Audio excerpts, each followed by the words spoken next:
आता आपल्या आवडत्या मालिकेचे संपूर्ण भाग मालिका प्रसारित झाल्यानंतर लगेचच पाहू शकता फक्त सन नेक्स्ट वर. भारतातील प्रेक्षकांसाठी मोफत सेवा. आता आपल्या आवडत्या मालिकेचे संपूर्ण भाग मालिका प्रसारित झाल्यानंतर लगेचच पाहू शकता फक्त सन नेक्स्ट वर. भारतातील प्रेक्षकांसाठी मोफत सेवा. सावली सुखाची.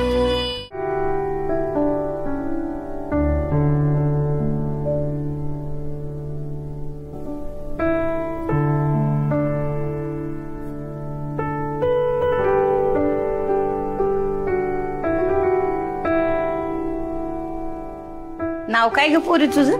गौरी. आजी तुम्हाला कोणाला भेटायचं होतं? पैठणकर ते पलीकडेच राहतात. सोडू का तुम्हाला तिथे? नाही नाही अगो, माझा ना जरा चालताना पाय मुरगळला ना, म्हणून थांबली होती मी थोडीशी. अगो बाई काय सांगता? थांबा तुम्ही, मी मालिश करून देते, बरं वाटेल तुम्हाला. अगं अगं राहू दे, नको.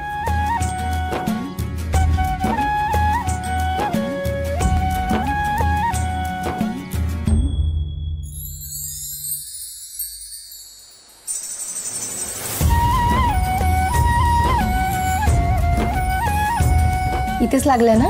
हो.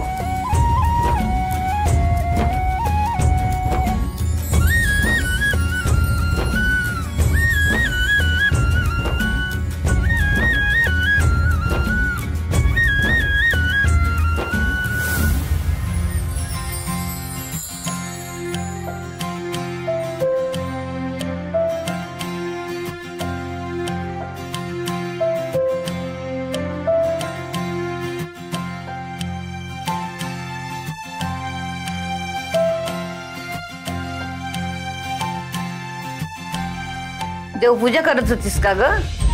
माझ्यामुळे तुझा खोळंबा झाला ना? नाही आजी, खोळंबा कसला. उलट तुमच्या रूपाने देवच आला माझ्या घरी पाय चोळून घ्यायला.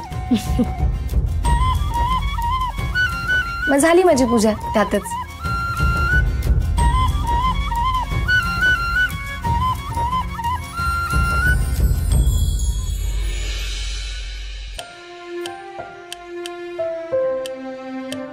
आता बरं वाटेल ना तुम्हाला? आजी चहा दूध काही घेणार का? नको ग बाई, तू माझ्यासाठी एवढं केलंस ना, हेच खूप झालं. बरं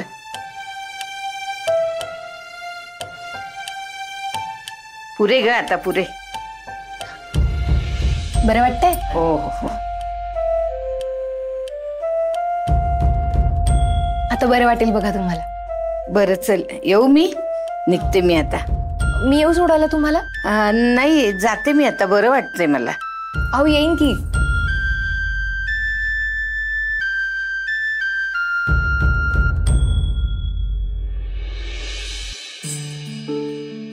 धर. हे काय करताय तुम्ही?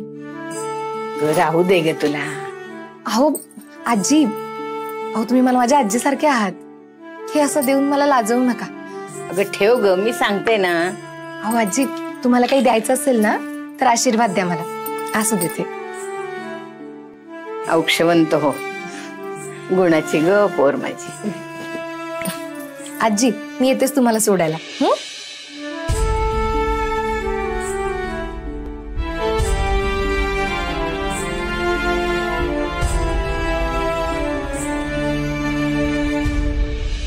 सावकाश.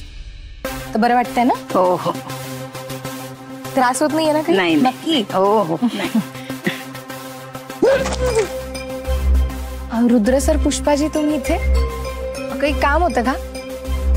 या आजींचा पाय मुरगळला होता, पण आता बरं आहे त्यांना.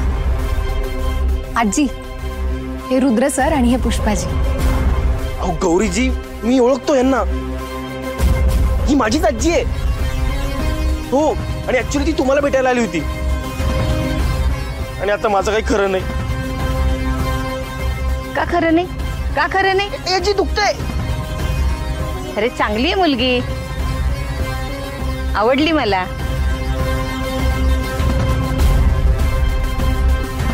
कधीतरी मिठ्ठूनी माझ्या चांगलं काम केलंय. म्हणजे? मला वाटलं होतं तुला काही कळतच नाही. कोणत्या मुलीच्या गळ्यात माळ घालशील आणि आपल्या आयुष्याची माती करून घेशील. पण तुझी निवड आवडली हो मला.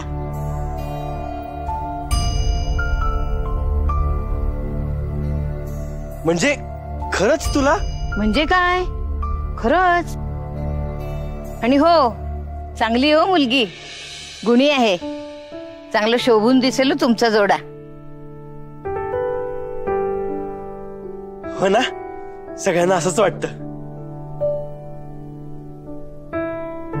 पण म्हणजे आमच्या लग्नाला तुझी काहीच हरकत नाहीये ना?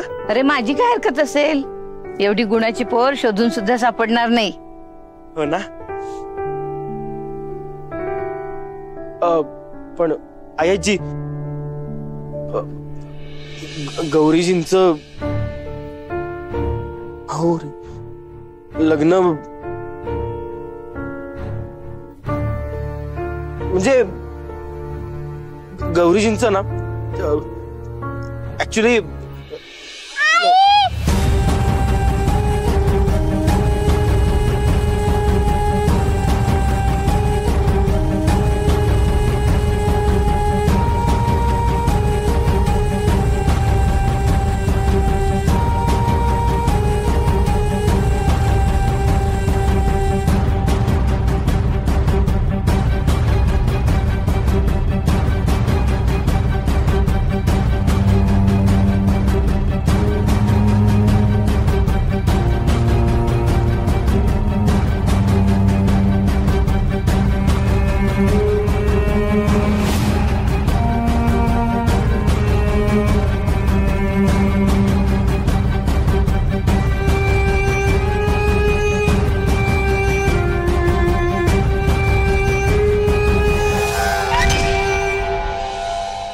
सावकाश सावकाश, या इथे बसा, शांत व्हा. आणि कशी शांत होऊ? हे काय चाललंय तुमचं? मी हे अजिबात खपवून घेणार नाही.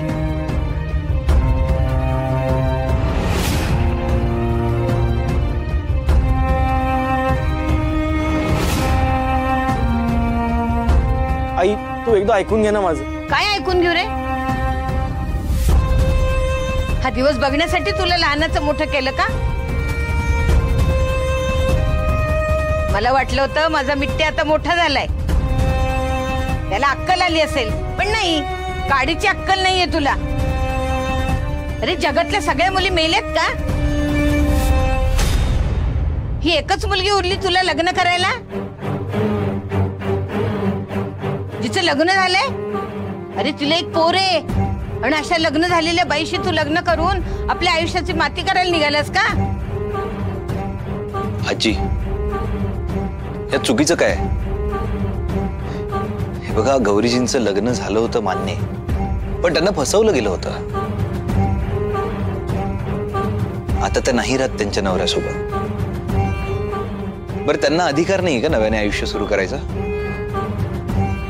आजी, गौरीजी खूप चांगल्या आहेत, चांगल्या स्वभावाच्या आहेत, निर्मळ मनाच्या आहेत, आणि पुष्पाचे त्यांच्यावर खूप प्रेम. बस, एक शब्दही बोलू नकोस. प्रेम म्हणे, प्रेम हे असं असतं का रे? तू याचा चांगला मित्र आहेस ना? मला वाटलं होतं तू मोठ्या घरचा आहेस, तू याला 4 चांगल्या गोष्टी शिकवशील, पण तूच त्याला फूस लावतोयस. अरे प्रेमाच्या नावाखाली तुम्ही काही कराल रे? तुम्ही फार मोठे झालात ना, तुम्हाला असं वाटतं आम्हाला खूप अक्कल आलीये. तुला काही वाटत नसेल बाबा, पण आम्ही साधी माणसं, आम्हाला नाही पटत रे हे. तुला नाही कळायचं रे बाबा. बिना आई बापाचं पोर लहानाचं मोठं केलं, वाढवलं, त्याला शिकवलं, काय ते हे दिवस बघण्यासाठी? ज्याला तळ हाताच्या फोडाप्रमाणे जपलं तो स्वतःच्या आयुष्याची माती करायला निघाला, हे माझ्या उड्या डोळ्यांनी कसं बघू मी? मुलं स्वतःच्या हाताने स्वतःचं नुकसान करून घेताना बघून आई वडिलांना किती वेदना होतात हे तुम्हाला नाही कळायचं रे.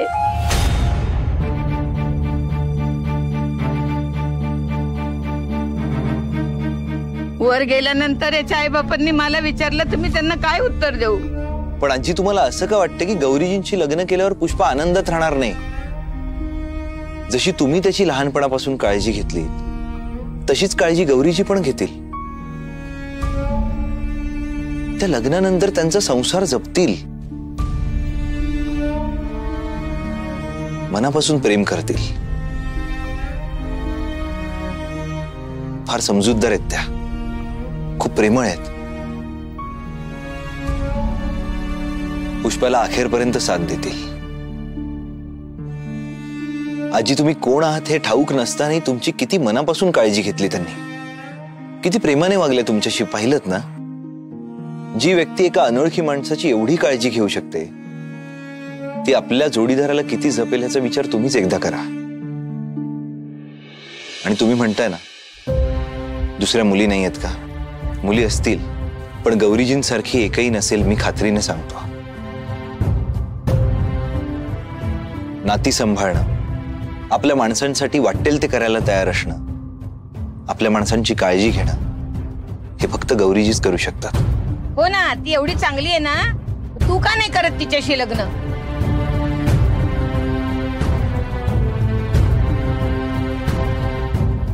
अगं पण त्याच्या लग्नाचा प्रश्न येतोच कुठे?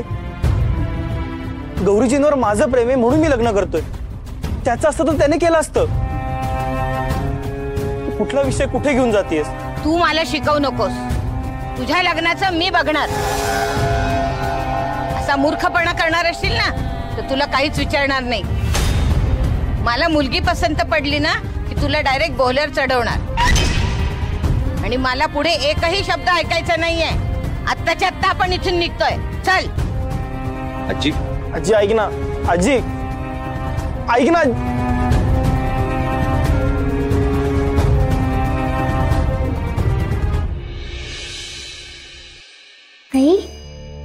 आई सॉरी. मी तुला आई म्हटलं, माझ्यामुळे झालं नाही सगळं, म्हणून त्या आजींना राग आलो ना. आई, मी त्यांना सगळं खरं खरं सांगू का? तू माझी आई नाहीयेस. मी तुला सिग्नलवर भेटले होते. तो कल्लू माझ्या जीव घ्यायच्या मागे लागला होता, म्हणून तू मला वाचवलंस. आपण तिथून पळालो आणि इथे आलो. मग इथे तू माझी आई झालीस, पण तुझं लग्न झालं नाहीये आणि मी तुझी मुलगी पण नाहीये. मी सांगू का त्यांना सगळं? म्हणजे त्या चिडणार नाहीत. काही गरज नाहीये सगळं सांगायची. असं कसं काही गरज नाहीये सांगायची? मला नाही आवडत तुझ्या डोळ्यात पाणी आलेलं. मी सांगते ना, तू माझी खरी आई नाहीयेस. बिट्टी, हे बघ भाया, मी तुला जन्म दिला नसला तरी आपलं नातं आई मुलीचंच आहे. आणि हेच खरंय, मुलगीच आहेस तू माझी. आणि काही झालं ना तरी ही गोष्ट आता बदलू शकत नाही. आणि कोण म्हणतं ग जन्म देते तीच आई असते? जी आपल्याला जीव लावते, जी आपल्याला सांभाळते, ती आईच असते. आणि खरं सांगू का बाळा, मी नाही ग तुझ्याशिवाय आता राहू शकत. तू राहशील का मला सोडून? नाही ना? पण पुष्पा मामाची आजी नाही परवानगी देणार लग्न करायला. मग काय करायचं? मग नाही करायचं लग्न.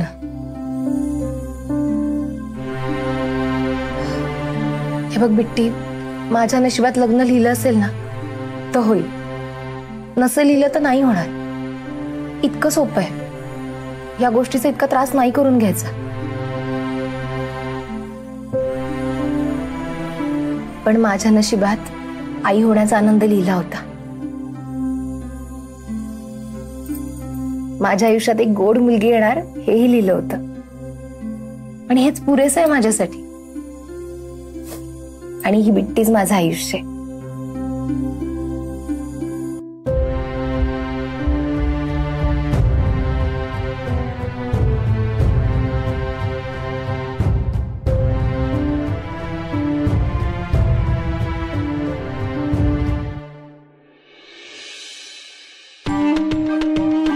रेवती, अगं तू म्हणतीयस ते खरंच झालंय? अगं तसं झालं नसतं तर मी एवढी खुश असते का आई? तुझं काय ग, तू गोष्टी घडायच्या आधीच खुश होत असते. करेक्ट आहे तुझं. ती गौरी या घराच्या बाहेर जाणार म्हटल्यावर मी इतकी आनंदी असते, आणि आता तर तिचं लग्न मोडलंय म्हटल्यावर खूप आनंदी आहे. पण खरंच मोडलंय ना लग्न? आई, बिट्टीने काम चूक केलंय म्हटल्यावर लग्न मोडलेलंच असणार. रेवती, म्हणजे तू बिट्टीला पण आपल्या टीम मध्ये घेतलं? तुला कळतं का ग काही? त्या मेडच्या मुलीला मी आपल्या बाजूने का घेऊ? आज तिने नकळत मदत केली इतकंच. अगं पण केलं काय तिनं? अगं तुला माहितीये का आई, त्या बिट्टीने त्या पुष्पाच्या म्हातारी समोर गौरीला आई म्हणून हाक मारली. आता लग्न झालेल्या बाई सोबत आपला नातू लग्न करतोय म्हटल्यावर कुठली आजी नाही संतपणार? बिट्टीने आपलं काम चोख केलं, ती म्हातारी पण संतापली म्हणे.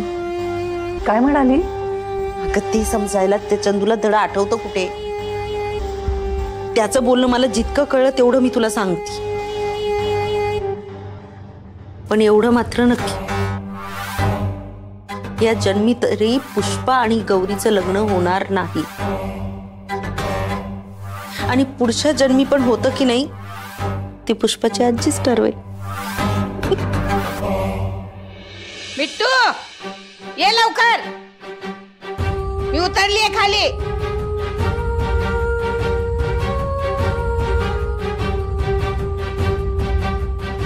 ओ पुष्पाची आजी, निघालात तुम्ही लगेच? काय करू थांबून? ही अशी मुलगी निवडलीस तुम्ही माझ्या पुष्पासाठी? माझं पोरग काही रस्त्यावर पडलं का? कुठली मुलगी आणून तुम्ही त्याच्या गळ्यात बांधाल का?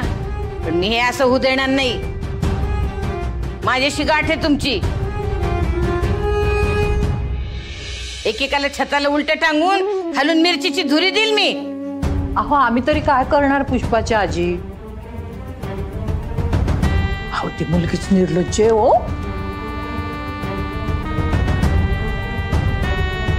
आपली मुलं साधी येतो, त्यांना दया आली असेल ना तिची, पण हिला नको का कळायला? अहो राहिली लगेच लग्नाला उभी, गुडघ्याला बॅशिंग बांधून. तिला काय हो, तिच्या मुलीला आईचा बाप मिळेल ना, तोही श्रीमंत. नाहीतर काय? आम्हाला पण दिसतोय हो, ती मुलगी पुष्पासाठी अजिबात योग्य नाहीये. पण करणार काय? आपले दात आणि आपले चोट. माझ्या रेवतीने सुद्धा प्रयत्न केले हो पुष्पाला समजावण्याचा, पण तो ऐकेल तर ना. पण हे बरं झालं हा, तुम्हीच त्याचे कान टोचले, हा की नाही रेवती? हो.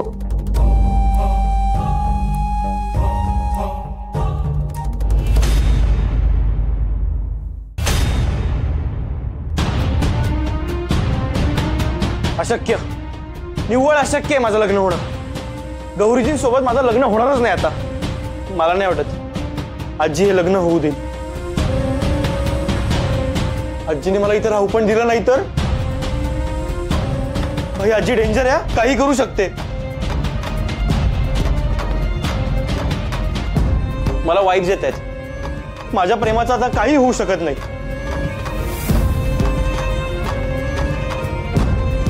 रुद्र, अरे तुझं लक्ष कुठे? अरे इथे माझ्या जीवन मरणाचा प्रश्न निर्माण झालाय, पण तू निवांत उभा आहेस. वाटतं का तुला? तुलाही माझं लग्न झालेलं नकोय. ए गप्प बस सर, झालं तुझं? नाही, तू काहीतरी कर ना. अरे काय करू?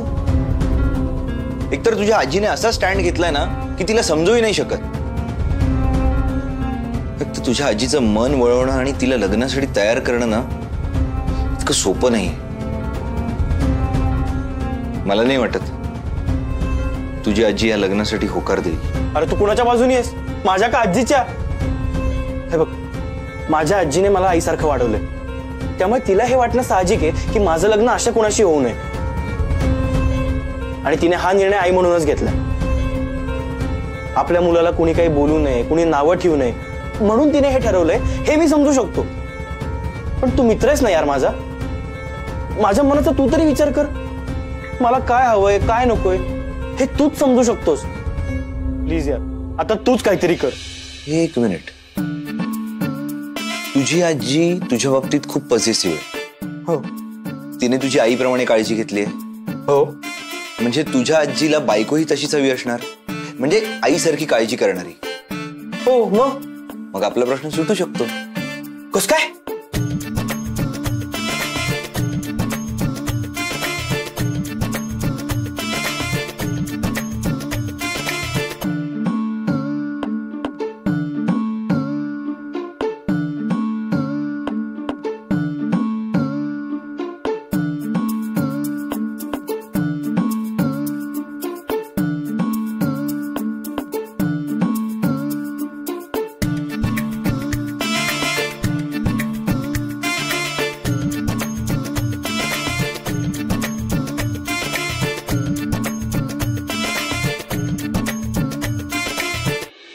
आजी, मला कल्पना आहे आता तुम्हाला काय वाटत असेल याची. या मुलांना वाटतं आपण आपल्या मनाप्रमाणे वागते, पण आपल्याला काहीच फरक पडणार नाही. तसं नसतं ना. आपल्याही इच्छा असतात, अपेक्षा असतात, आणि आपण त्यांच्या भल्यासाठीच सांगत असतो हे सगळं. आजी, मी तुम्हाला शब्द देते, तुमच्या मनाविरुद्ध मी इथे काही होऊ देणार नाही.